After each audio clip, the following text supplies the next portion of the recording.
तो बेटा द्रव हीलियम सेकंड के विलक्षण गुण चल रहे हैं, 2 अपन ने लिख लिए थे, ठीक है। तीसरा लिखो ऊष्माधारिता, तीसरा लिखो बबलू ऊष्माधारिता।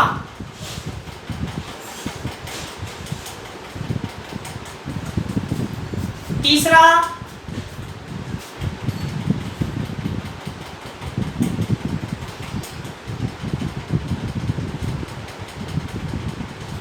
ऊष्माधारिता।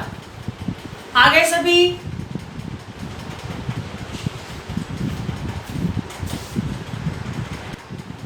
अगला लिखो ऊष्माधारिता। ऊष्माधारिता हीट कैपेसिटी या विशिष्ट ऊष्मा भी लिख सकते हो।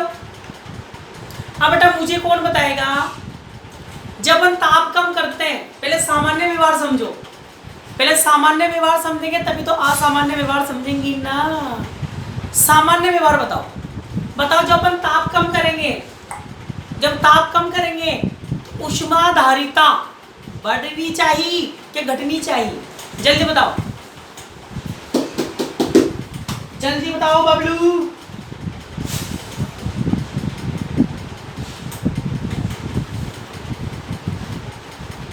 घटेगी।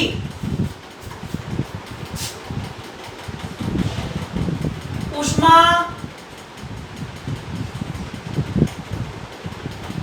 धारिता डब्बे में ऊष्मा चालकता, ऐसा ऊष्मा चालकता कर लो इसको। हीट कंडक्टिविटी, ऊष्मा चालकता, ऊष्मा चालकता, ऊष्मा धारिता या हीट कैपेसिटी। बताओ ताप कम करेंगे तो ऊष्मा चालकता बढ़ेगी कि घटेगी?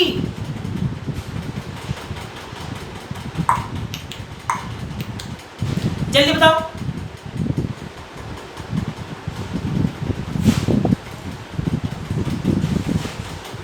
बच्चा आंसर देगा।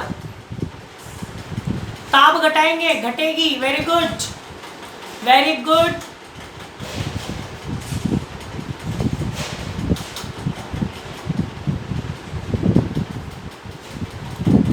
लगभग सभी कह रहे हैं घटेगी, घटेगी, घटेगी, घटेगी, घटेगी। यस सर, घटेगी।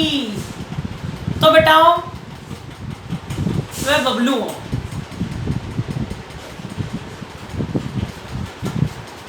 ताप कम करते हैं, सामान्य व्यवहार होता है, जब ताप कम करते हैं ऊष्मा चालकता बढ़ती है। टेम्परेचर कम करते हैं, हीट कंडक्टिविटी बढ़ती है, बढ़ती है, बढ़ती।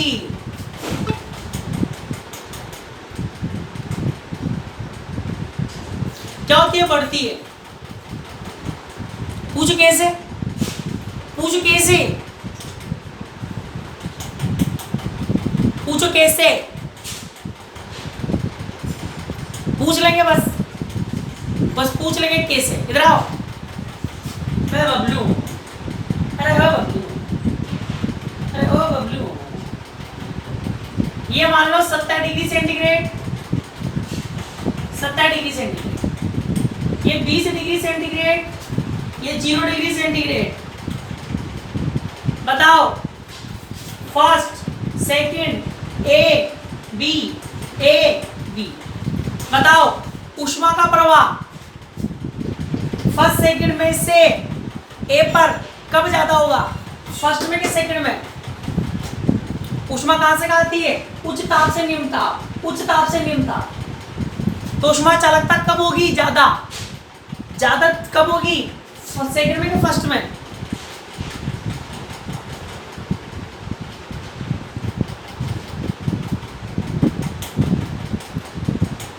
अभी पता नहीं चल रहा। सेकंड में। वेरी गुड,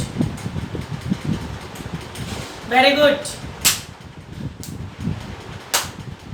तो बताओ 11वीं क्लासेस से बच्चे को सिखाते हैं कि तापांतर जितना ज्यादा होगा, तापांतर जितना ज्यादा होगा ऊष्मा का प्रवाह उतना ही, तापांतर जितना ज्यादा ऊष्मा का प्रवाह उतना ही ज्यादा। ताप जितना कम करते जाओगे ऊष्मा का प्रवाह बढ़ेगा, ऊष्मा का प्रवाह बढ़ेगा, ऊष्मीय चालकता बढ़ेगी। आयो कि नहीं आयो?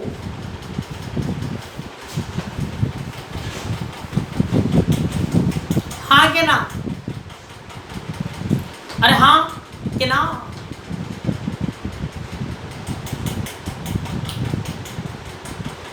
Very good. तो बड़ा सामान्य व्यवहार तो क्या है? सामान्य व्यवहार तो ये है जब ताप कम करते हैं, ताप कम करते हैं ऊष्मा चालकता बढ़ती है, ताप कम करोगे ऊष्मा चालकता बढ़ेगी। जैसे ही, ये सामान्य व्यवहार है, जैसे ही 2.19 केल्विन के नीचे जाओगे क्या हो जाएगी? घटेगी। क्या होगी? घटेगी, जो कि क्या है? असामान्य व्यवहार। जो सामान्य व्यवहार दर्शाती है वो हीलियम फर्स्ट होती है, जो असामान्य दर्शाती है वो सेकंड होती है। तो लिखो, लिखो, जब द्रव हीलियम को ठंडा किया जाता है, जब द्रव हीलियम को ठंडा किया जाता है तो इसकी ऊष्मा चालकता तेजी से बढ़ती है, तो इसकी ऊष्मा चालकता तेजी से बढ़ती है, परंतु 2.19 केल्विन ताप पर, परंतु 2.19 केल्विन ताप पर ऊष्मा चालकता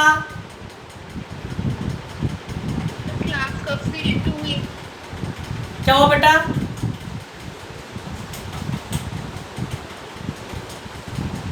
टू 2.19 केल्विन ताप पर ऊष्मा चालकता घटती है, घटती है, तेजी से घटती है, तेजी से घटती है,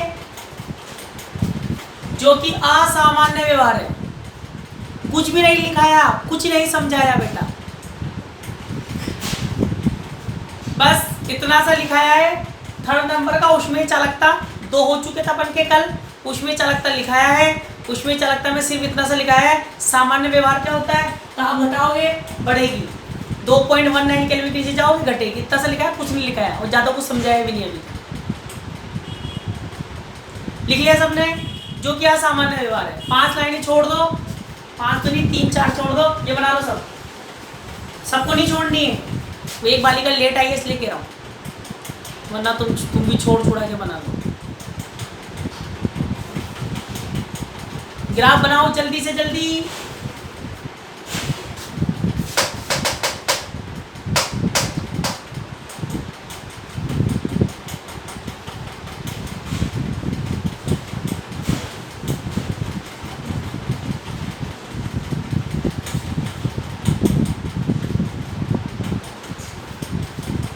चले, बन गया?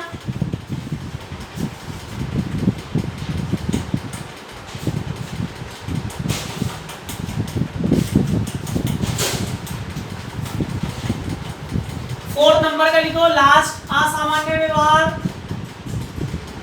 रोलिंग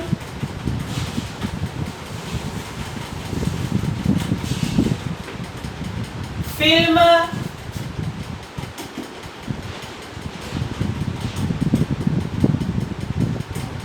प्रभाव,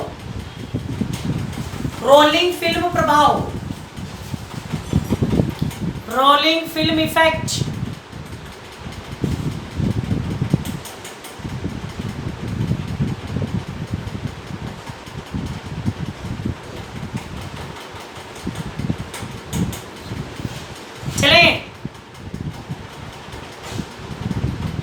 बटा तेरा नंबर सेंड कर दियो, ग्रुप में ऐड कर दूंगा, तेरी फीस डिपॉजिट है इसलिए। अब चलो ध्यान सुनो, सुना है कि नहीं सुना पहले बताओ। रोलिंग फिल्म इफेक्ट के बारे में तुमने सुना है कि नहीं पहले से? तेरा नंबर भी सेंड कर दियो मैंने ग्रुप में, जिन बच्चों की फीस डिपॉजिट है उनके नाम लिख के भेजे थे। मैंने कहा ये बच्चे अपने नंबर सेंड कर देना, पर तुम देखते ही नहीं हो, तुम्हारा ध्यान ही नहीं है, तो मैं क्या करूँ? सुना है कि नहीं ये बताओ पहले तो। कोई बात नहीं। अब बताओ रोलिंग फिल्म इफेक्ट क्या होता है, रोलिंग फिल्म प्रभाव क्या होता है, ध्यान सुनना। ये प्रभाव स्पाइडरमैन होता है, ये प्रभाव स्पाइडरमैन होता है, स्पाइडरमैन। बताओ स्पाइडरमैन की प्रॉपर्टी क्या होती है, स्पाइडरमैन की विशेषता क्या होती है, विशेषता जल्दी बताओ। प्रॉपर्टी ऑफ स्पाइडरमैन, स्पाइडरमैन की विशेषता क्या होती है? क्यों कहीं बनाए हो? मकड़ी, मकड़ी खाते क्या हो?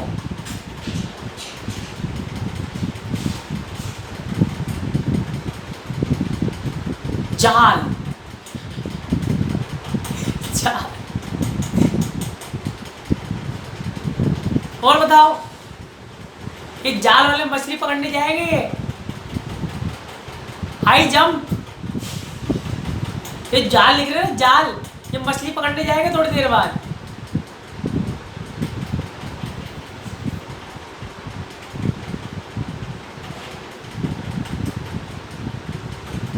मैं बबलू हो, दीवार पे चढ़ने की प्रॉपर्टी होती है उसकी। क्या होता है? दीवार पे चढ़ जाता है वो, दीवार पे चढ़ भी जाता है, उतर भी जाता है। हाँ, तो दीवार पर चढ़ जाता है, उतर भी जाता है, तो वही गुण होता है इसका भी। तो बेटा द्रव हीलियम सेकंड, पहले बोल देता हूँ, बोलूंगा तो समझ में नहीं आएगा, पहले बता रहा हूँ, लैंग्वेज बोलूंगा तो समझ में नहीं आएगा, यहाँ डायग्राम बना हुआ तब आएगा, सुन लो फिर भी। द्रव हीलियम सेकंड के द्रव हीलियम सेकंड के द्रव हीलियम सेकंड के सैकड़ों परमाणुओं का पारदर्शी फिल्म के रूप में ठोस की सतह पर, पारदर्शी फिल्म के रूप में ठोस की सतह पर विसर्पण होता है, विसर्पण होता है। इस घटना को क्या बोलते हैं? Rolling film effect, rolling film प्रभाव। अब सुनो, इसका मतलब ये होता है, तुम देख भी सकते हो ये प्रभाव, तुम देख भी सकते हो। देखो बेटा, आपने क्या किया, एक पात्र लिया जिसमें आपने द्रव हीलियम सेकंड भर दिया। क्या भर दिया?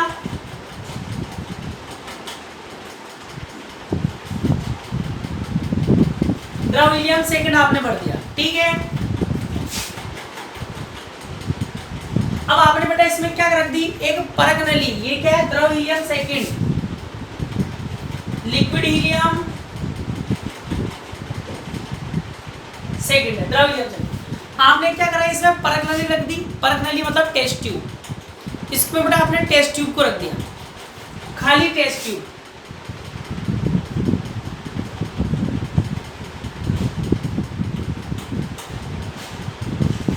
तो आप क्या देखोगे, तो बेटा द्रव हीलियम के जो परमाणु हैं वो परमाणु स्पाइडरमैन बन जाएंगे। क्या बन जाएंगे? स्पाइडरमैन। और इसके ठोस सतह की पृष्ठ पर चिपक के कहा जाएंगे इसके अंदर, ऐसे। और कब तक आएंगे? जब तक कि दोनों का तल क्या नहीं हो जाएगा, समान, ऐसे ऐसे बनाना।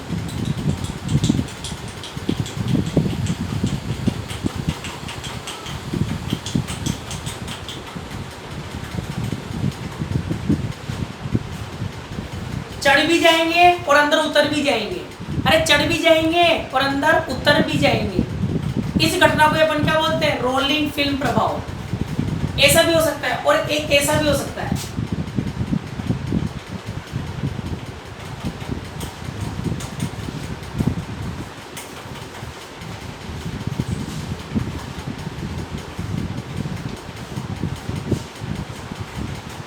कोई परख नली है, उस परख नली में क्या भरा हुआ है? द्रव हीलियम सेकंड।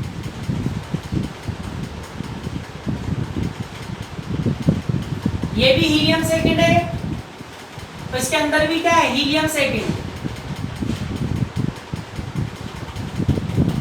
द्रव द्रव। तो बेटा जहां पर तल ऊंचा होगा, जैसे यहाँ पर अंदर बाहर से अंदर आए तो यहाँ पर क्या होगा, अंदर से बाहर भी आ सकते हैं।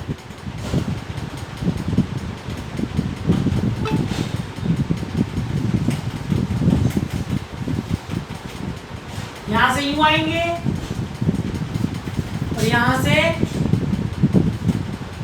यूं जाएंगे। इस घटना को क्या बोलते हैं, रोलिंग फिल्म इफेक्ट। तो लिखो फटाफट,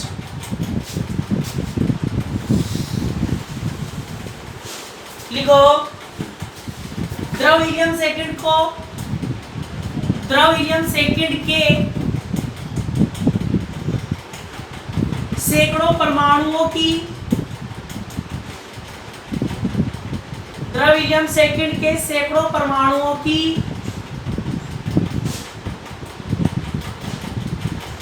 पारदर्शी फिल्म के रूप में, पारदर्शी फिल्म के रूप में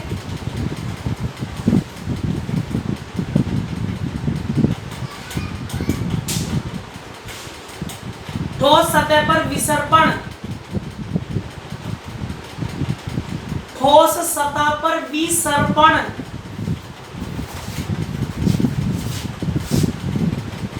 विसर्पण क्रीपिंग, जिसको क्या बोलते हैं, क्रीपिंग, क्रीपिंग विसर्पण होना, विसर्पण होना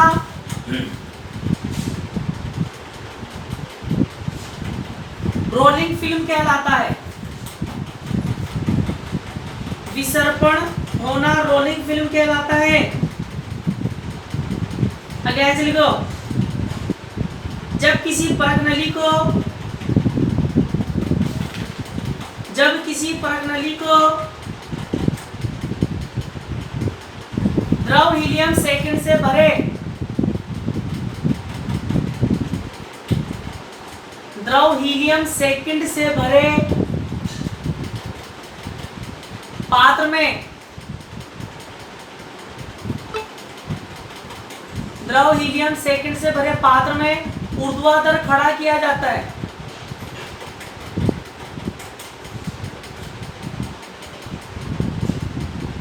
जब किसी परत नली को द्रव हीलियम सेकेंड से भरे पात्र में ऊर्ध्वाधर खड़ा किया जाता है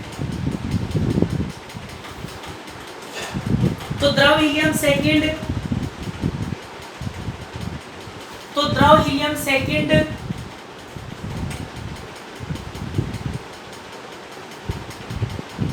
रोलिंग फिल्म के रूप में,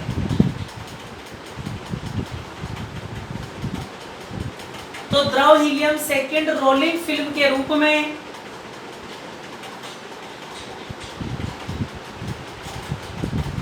परत नली के अंदर, परत नली के अंदर आना आरंभ कर देती है।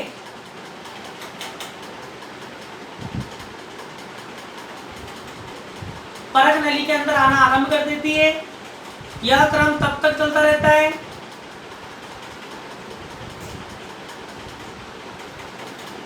यह क्रम तब तक चलता रहता है जब तक कि दोनों द्रव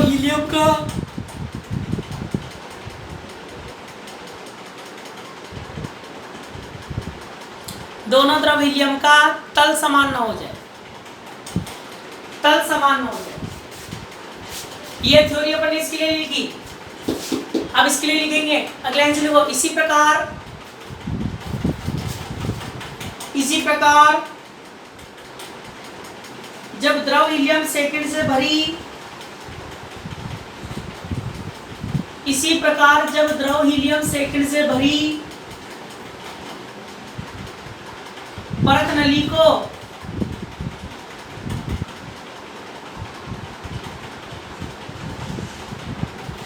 बीकर में खड़ा करते हैं, बीकर क्या बोलते हैं इसको, बीकर, बीकर में खड़ा करते हैं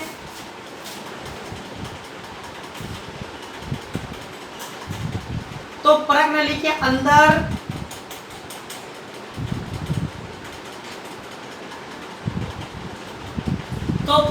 अंदर की द्रव हीलियम सेकंड, तो परख नली के अंदर की द्रव हीलियम सेकंड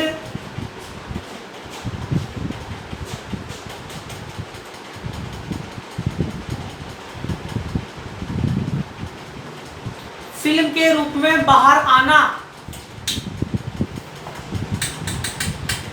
फिल्म के रूप में बाहर आना आरंभ कर देती है।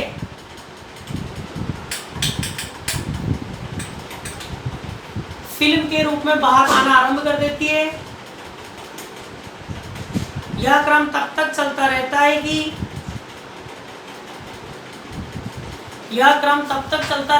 कि जब तक कि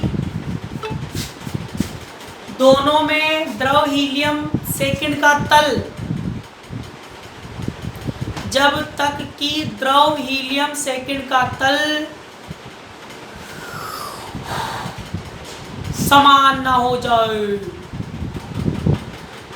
समान ना हो जाए। छाप लो दोनों डायग्राम। अगला टॉपिक लिखे, सुना है। Very good. कौन बताएगा?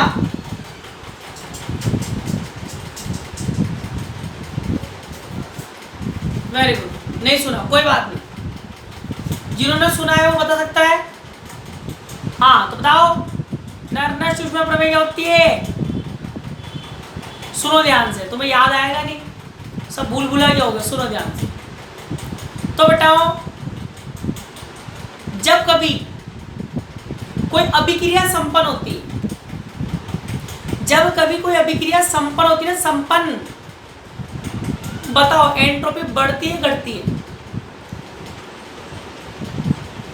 जब कोई अभिक्रिया संपन्न होती है, एंट्रोपी बढ़ी या घटी? जल्दी बताओ। बस एक लाइन समझ लो, बाकी बस वही थ्योरी आएगी, इसमें कुछ भी नहीं है। जल्दी बताओ। बढ़ती है। Very good.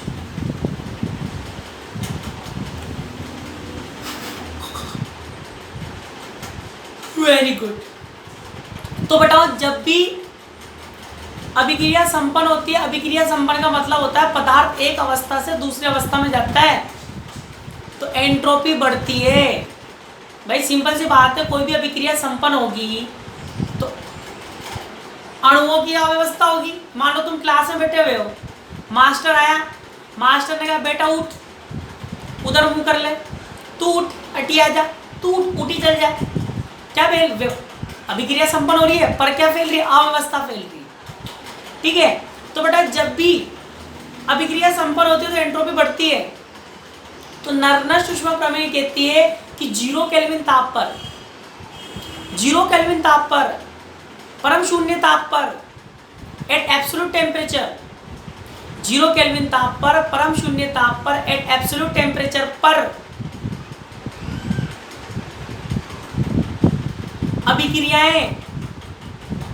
अभिक्रियाएं रिएक्शंस बिना एंट्रोपी में परिवर्तन के संपन्न होती है 0 केल्विन ताप पर।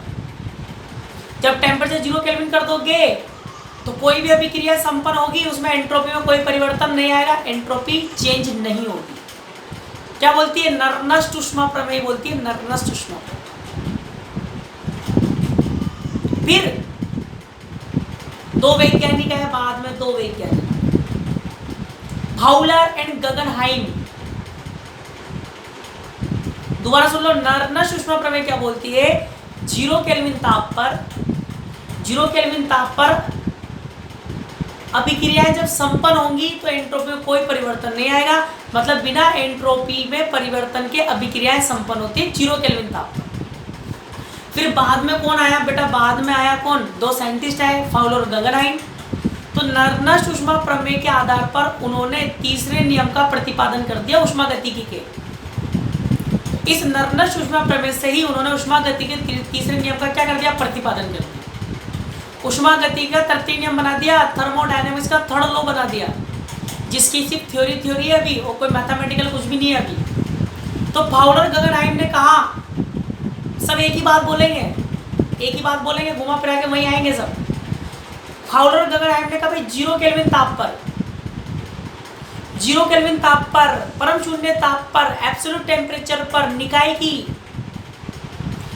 की एंट्रोपी एक सार्वत्रिक नियतांक है, एक सार्वत्रिक नियतांक है, कांस्टेंट है। तो नर्नर सूक्ष्म प्रमेय भी तो यही बोल रही है, एंट्रोपी में कोई परिवर्तन नहीं होगा, एंट्रोपी परिवर्तन नहीं होगा तो एंट्रोपी कांस्टेंट है। इतनी सी बात है। तो लिखो फटाफट, जल्दी लिखो। इस प्रमेय के अनुसार, इस प्रमेय के अनुसार परम शून्य ताप पर, परम शून्य ताप पर तंत्र की सभी अभिक्रियाएं, परम शून्य ताप पर तंत्र की, परम शून्य ताप पर तंत्र की सभी अभिक्रियाएं एंट्रोपी में, एंट्रोपी में बिना परिवर्तन के संपन्न होती हैं, बिना परिवर्तन के संपन्न होती हैं। अगले आंसर लिखो, बाद में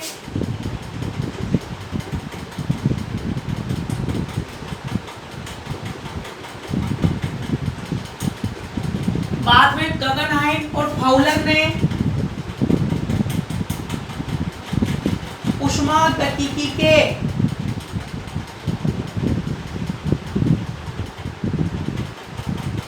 बाद में फाउलर और गगनहाइम ने ऊष्मागतिकी के तृतीय नियम का प्रतिपादन किया। बाद में फाउलर और गगनहाइम ने ऊष्मागतिकी के तृतीय नियम का प्रतिपादन किया।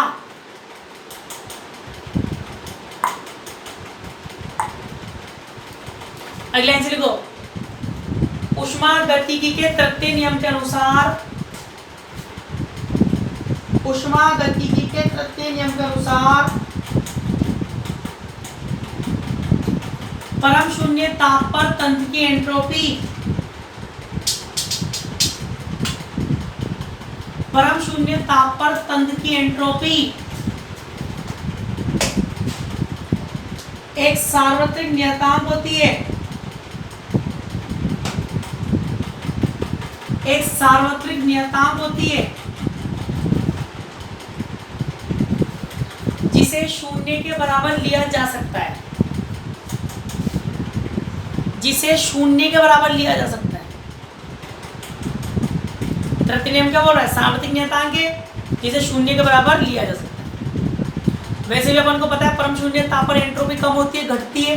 एंट्रोपी घटेगी तो बिल्कुल मिनिमम हो जाएगी, मिनिमम होगी मतलब लगभग नगण्य, नगण्य होगी तो शून्य। लिख लिया, लिख लिया, लिख लिया।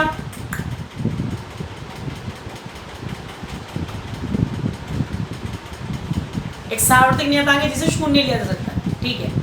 अब बेटा इसके भी दो कथन और हैं, इसके दो कथन और हैं, वो भी यही बात बोल रहे हैं। मैंने क्या कहा, घुमा फिरा के सब यही बोलेंगे, एक ही बात बोलेंगे। तो लिखो, ऊष्मागतिकी के तृतीय नियम के निम्न दो कथन हैं। ऊष्मागतिकी के तृतीय नियम के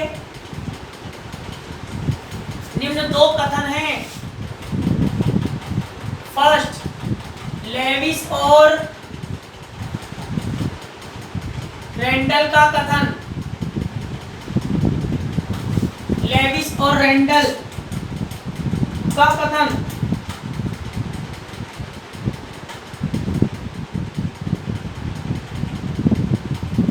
इसमें लिखो, इनके अनुसार, इनके अनुसार तंत्र की एंट्रोपी, इनके अनुसार लेविस एंड रेंडल का कथन में लिखो, इनके अनुसार तंत्र की एंट्रोपी परिमित और धनात्मक होती है, परिमित और धनात्मक होती है, जिसे जिसे परम शून्य ताप पर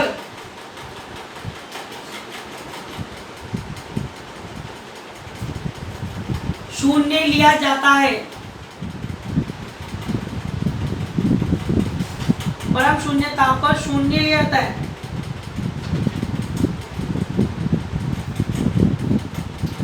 इसे परम शून्य ताप पर शून्य लिया जाता है, या परम शून्य ताप पर शून्य हो जाती है भी लिख सकते हो। अगर देखो प्लांक का कथन,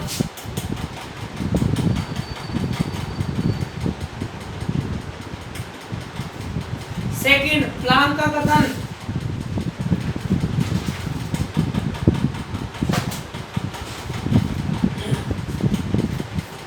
अब बेटा प्लांक क्या कह रहा है? प्लांक यूं कह रहा है कि भैया परम शून्य ताप पर तंत्र की ही नहीं, परम शून्य ताप पर तंत्र की ही नहीं, बल्कि तंत्र में जितनी भी प्रावस्थाएं हैं उन सब की एंट्रोपी शून्य हो जाती है। सब एक एक की बात बोल रहे हैं। देखो इस कथन के अनुसार, इस कथन के अनुसार परम शून्य ताप पर, परम शून्य ताप पर तंत्र की ही नहीं, तंत्र की ही नहीं, बल्कि इसमें उपस्थित, बल्कि इसमें उपस्थित सभी प्रावस्थाओं की,